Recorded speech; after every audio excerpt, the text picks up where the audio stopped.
Martin Luther king Junior कहते हैं, injustice anywhere is a threat to justice everywhere. अगर दुनिया में कहीं भी किसी भी हिस्से में जुल्म होता है तो उसका असर पूरी दुनिया पर पड़ता है। यह बात आज भी कितनी रिलेवेंट है, जहां इजराइल के आतंक की चपेट में अब दुनिया की 50 कंट्री की एक फोर्स, जिसमें इंडिया भी शामिल है, उनके यूनिफिल सोल्जर्स भी आ गए हैं। इजरायली टैंक ने लेबनान में मौजूद यूनिफिल बेस के मेन गेट को तोड़ दिया है और यूनिफिल के 2 श्रीलंकन ट्रूप्स भी इसमें इंजर्ड हो गए हैं। यूएन सिक्योरिटी काउंसिल का कहना है कि इजरायली अटैक के बाद यूनिफिल को प्रोटेक्ट करना चाहिए। UN security general Antonio Guterres ने कहा, यूनाइटेड नेशन पीस कीपर्स यानी यूनिफिल पर अटैक इंटरनेशनल लॉ के खिलाफ है और ये वॉर क्राइम में भी आता है। अब तक आपने एक नाम कई बार सुना, यूनिफिल। अब आपके दिमाग में ये सवाल आ गया होगा कि आखिर ये यूनिफिल क्या है और ये 50 देश की फौज, जिसमें इंडिया भी शामिल है, उनके लोग लेबनान में क्या कर रहे हैं और इजराइल यूनिफिल को क्यों टारगेट कर रहा। आइए जानते हैं आज के इस वीडियो में। Mr. Secretary General,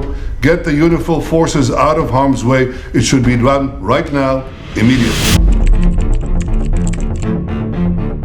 जैसा कि आप जानते हो कि इस टाइम इजराइल अपने आसपास अपनी नेबर कंट्री, जिसमें फिलिस्तीन, खास करके गाजा और लेबनान में सेल्फ डिफेंस के नाम पर बड़ी ही बेदर्दी से सिविलियन, जिसमें औरतें और बच्चे भी शामिल हैं, उनका कत्लेआम कर रहा। फिलिस्तीन में अब तक 42,000 से ज्यादा लोग इजरायली हमले में अपनी जान गंवा चुके हैं और अब लेबनान में भी लगभग वही खेल चल रहा और उसमें भी हजारों से ज्यादा लोगों की अब तक जान जा चुकी है। और ऐसा भी नहीं है कि इजराइल बस मुस्लिम एरिया को ही टारगेट कर रहा, बल्कि नॉर्थ लेबनान में कम से कम 21 स्ट्राइक ऐसी जगह पर हुई है जिसे क्रिश्चियन टाउन कहा जाता है। मतलब इजराइल सिर्फ मुस्लिम को ही टारगेट नहीं बना रहा, बल्कि नॉन मुस्लिम भी इजरायली हमले का शिकार हो रहे हैं। हालांकि अभी भी इजराइल लगातार लेबनान में हैवी बॉम्बिंग कर रहा और अब तो ग्राउंड पर भी उसके सोल्जर्स लोगों का कत्लेआम कर रहे हैं और उसी ग्राउंड एक्शन में यूनिफिल का बेस भी उनकी चपेट में आता है। इजराइल के 2 टैंक यूनिफिल के मेन गेट को तोड़ देते हैं और इन सब में यूनिफिल के 2 श्रीलंकन पीस सोल्जर्स इंजर्ड भी हो जाते हैं और 15 लोगों की बॉडी पर इसके रिएक्शन होते हैं। किसी की स्किन में जलन होती है तो किसी के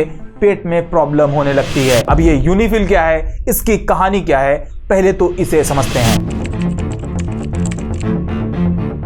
यूनिफिल को समझने के लिए हमें थोड़ा सा पीछे चलना पड़ेगा। 1978 में जब इजराइल ने लेबनान पर इन्वेड किया और लेबनान के एक बड़े हिस्से पर कब्जा करके बैठ गया तो United nation security council UNSC की तरफ से तुरंत 2 एक्शन लिए गए और 2 इंपॉर्टेंट रेजोल्यूशन पास किए जाते हैं। पहला रेजोल्यूशन था 425 और दूसरा था 426 और इन दोनों रेजोल्यूशन का मेन मकसद था इजराइल को लेबनान से बाहर निकालना और वापस से अमन यानी पीस एस्टेब्लिश करना और इसी प्रोसेस में United nation interim force in Lebanon UNIFIL की शुरुआत होती है। इसके नाम से ही आप समझ सकते हैं कि ये फोर्स सिर्फ और सिर्फ लेबनान के लिए ही स्टेब्लिश करी गई और इसका हेडक्वार्टर भी साउथ लेबनान के नकोरा एरिया में लोकेटेड है। मार्च 1978 में जब यूनिफिल को स्टेब्लिश किया गया तो इसके 3 मेजर ऑब्जेक्टिव होते हैं, जिसमें सबसे पहला इजरायली फोर्सेस लेबनान छोड़कर वापस चली जाएं, दूसरा इंटरनेशनल पीस और सिक्योरिटी वापस से स्टेब्लिश किया जाए और तीसरा लेबनान गवर्नमेंट की इफेक्टिव अथॉरिटी को उस एरिया में जहां इजरायली कब्जा करके बैठे होते हैं वहां वापस से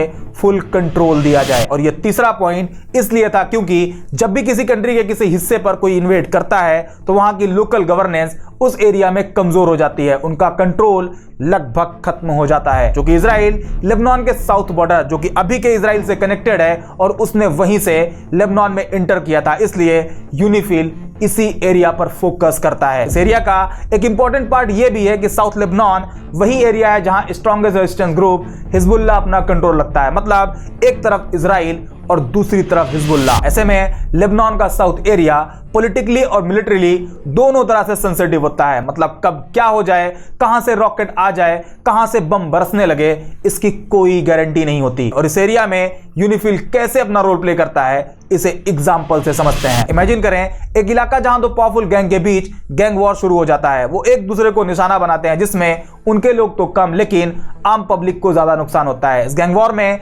वो लोग पिसते हैं, उन लोगों का घर टूटता है, उनके बिजनेसेस तबाह होते हैं जिन्हें उस गैंग वॉर से कोई लेना देना नहीं होता। हालांकि उन दोनों गैंग में एक गैंग पावरफुल होती है जो कि डायरेक्ट दूसरे गैंग पर उसी के एरिया में घुसकर वहां आतंक मचाना शुरू कर देती है और हमेशा की तरह आम पब्लिक ही उनके निशाने पर होती है। ऐसे में दोनों गैंग के बीच चल रही गैंग वॉर को ठंडा करने के लिए फोर्स बुलाई जाती है और उनको उसी एरिया में लगा दिया जाता है कि आप इन दोनों गैंग के बीच चल रही गैंग वॉर को खत्म करके दूसरी गैंग जो कब्जा करके बैठी है उसे वापस से उसी के एरिया में भेज दो ताकि वापस से पीस स्टैब्लिश हो जाए। यूनिफिल का लगभग यही काम होता है। यूनिफिल को इजराइल, हिजबुल्लाह और लेबनान के बीच में डाल दिया जाता है, जहां उनका काम सिर्फ लड़ाई रोकना नहीं बल्कि लोकल गवर्नेंस को भी वापस से खड़ा करना होता है। ऐसे में अगर सारी पार्टियां कोऑपरेट नहीं करती तो पीस स्टैब्लिश हो ऐसा हो ही नहीं सकता। आप समझ सकते हो कि यूनिफिल कितने कॉम्प्लेक्स सिचुएशन में आज भी काम कर रही है। अब यहां पर एक सवाल और आता है, क्या यूनिफिल एक सोल्जर्स का ग्रुप है जो इतना कैपेबल है कि वो इजराइल और लेबनान के बीच पीस स्टैब्लिश कर सके? आइए ये भी समझते हैं।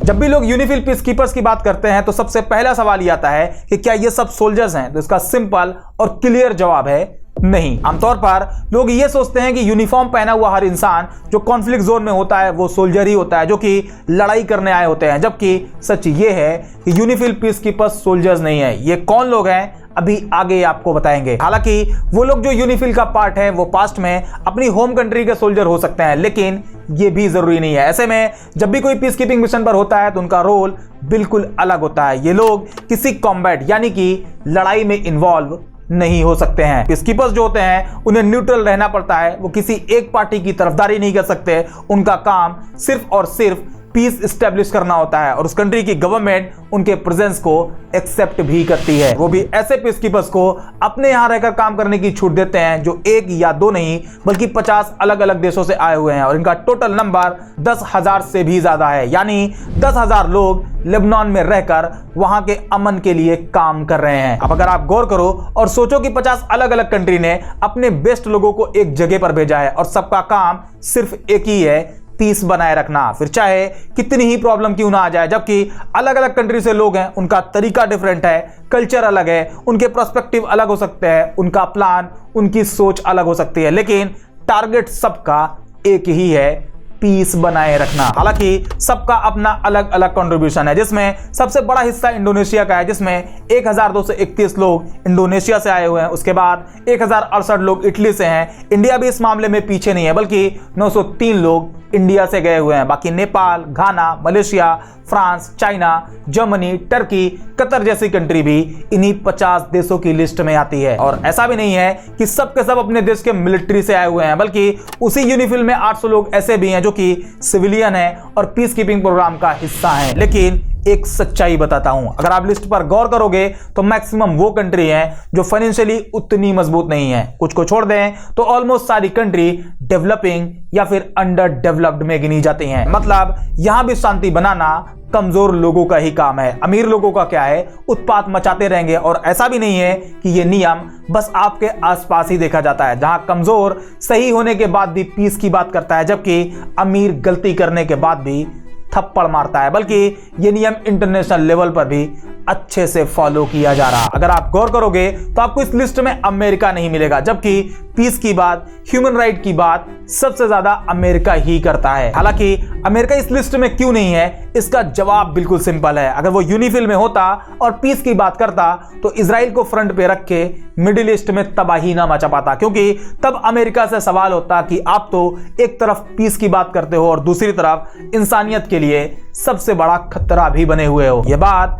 अब आपके समझ में आ गई होगी कि अमेरिका इस लिस्ट में क्यों नहीं। लेकिन हो सकता है कुछ लोग कमेंट में यह कहें कि अमेरिका भले ही इस लिस्ट में नहीं है, लेकिन यूएन के पीस कीपिंग प्रोग्राम का सबसे बड़ा फाइनेंशियल कंट्रीब्यूटर है। तो यह बात बिल्कुल सही है, अमेरिका यूएन के पीस कीपिंग प्रोग्राम में सबसे ज्यादा इन्वेस्ट करता है। लेकिन यह भी हमारे आपके सोसाइटी के जैसा ही है, जहां अमीर लोग गंदगी फैलाते हैं और कमजोर लोगों को पैसे देकर कहते हैं इसे साफ कर दो। अमेरिका ने भी लगभग वही किया है। हालांकि कुछ फैक्ट भी देखते हैं। United State mission to the United Nation के अकॉर्डिंग अमेरिका ने साल 2005 से यूएन पीस कीपिंग के अलग अलग प्रोग्राम में $1.5 बिलियन इन्वेस्ट करके सबसे बड़ा कंट्रीब्यूटर बना हुआ है। कब से? साल 2005 से 2021 इस रिपोर्ट के अकॉर्डिंग। और इसके बेसिस पर अमेरिका खुद को शांति दूत मानता है और दूसरों से भी बनवाता है।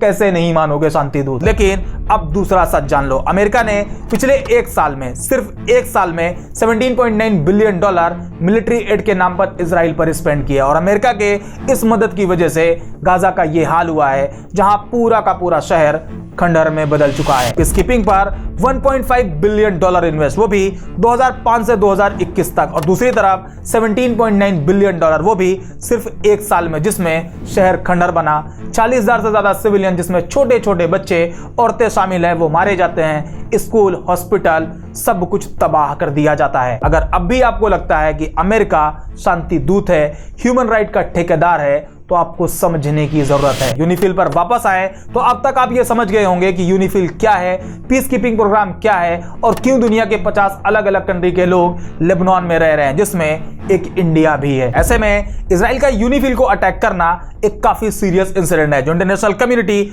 और यूएन पीस कीपिंग मिशन के लिए बड़ी प्रॉब्लम खड़ी कर सकता है। और इसे 3 एंगल से देखा जा सकता है: लीगल, पॉलिटिकल और डिप्लोमेटिक। लीगल एंगल में इजराइल का यूनिफिल पर अटैक इंटरनेशनल लॉ और यूएन चार्टर का वायलेशन माना जा सकता है, क्योंकि यूनिफिल एक नॉन कॉम्बैट फोर्स है जिसे एक स्पेसिफिक काम के लिए डिप्लॉय किया गया है। ऐसे में उस पर अटैक करना जिनेवा कन्वेंशन के भी खिलाफ है। इसका पॉलिटिकल एंगल ये होगा जहां यूनिफिल को इजराइल और लेबनान बॉर्डर पर पीस स्टैब्लिश करने के लिए रखा गया है। ऐसे में इजराइल का यूनिफिल पर अटैक इस बात का सिग्नल हो सकता है कि इजराइल को यूनिफिल के न्यूट्रल होने पर भरोसा नहीं है और वो अपने स्ट्रेटेजिक गोल को अचीव करने के लिए यूनिफिल को खत्म करना चाहता है। मतलब यूनिफिल लेबनान से बाहर जाए तो इजराइल लेबनान की जमीन पर इल्लीगल सेटलमेंट शुरू कर सके। अब इसे डिप्लोमेटिक एंगल से देखा जाए तो यूनिफिल मेंबर लिस्ट में 50 अलग अलग कंट्री है जो कि इस अटैक को अपने लिए चैलेंज की तरह ले सकती हैं, खास करके इंडोनेशिया, फ्रांस, चाइना, टर्की और कतर जैसी कंट्री, और हो सकता है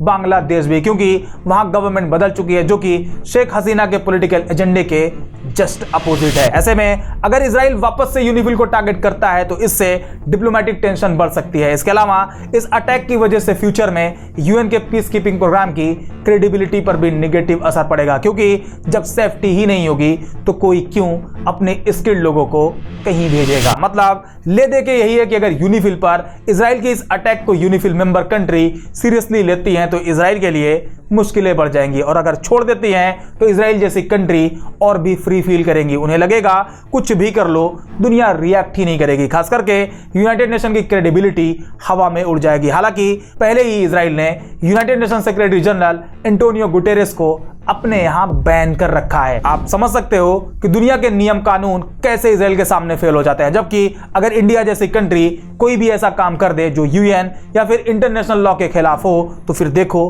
कैसे यही कानून एक के बाद एक इंडिया पर लगने लग जाएंगे। ये दुनिया का कानून है जहां एक्शन लेने के लिए जुर्म बाद में देखा जाता है, जबकि पहले यह देखा जाता है जुर्म किया किसने है और फिर डिसाइड होता है कि एक्शन लेना है या फिर नहीं लेना है। उम्मीद करते हैं ये वीडियो आपको पसंद आई होगी। यूनिफिल से जुड़े हर सवाल का जवाब आपको मिल गया होगा। अगर हाँ तो लाइक, शेयर और सब्सक्राइब जरूर करें, और आप इस पॉइंट पर क्या सोचते हो कमेंट में जरूर बताएं। बाकी मिलते हैं नेक्स्ट वीडियो में एक और इंटरेस्टिंग टॉपिक के साथ।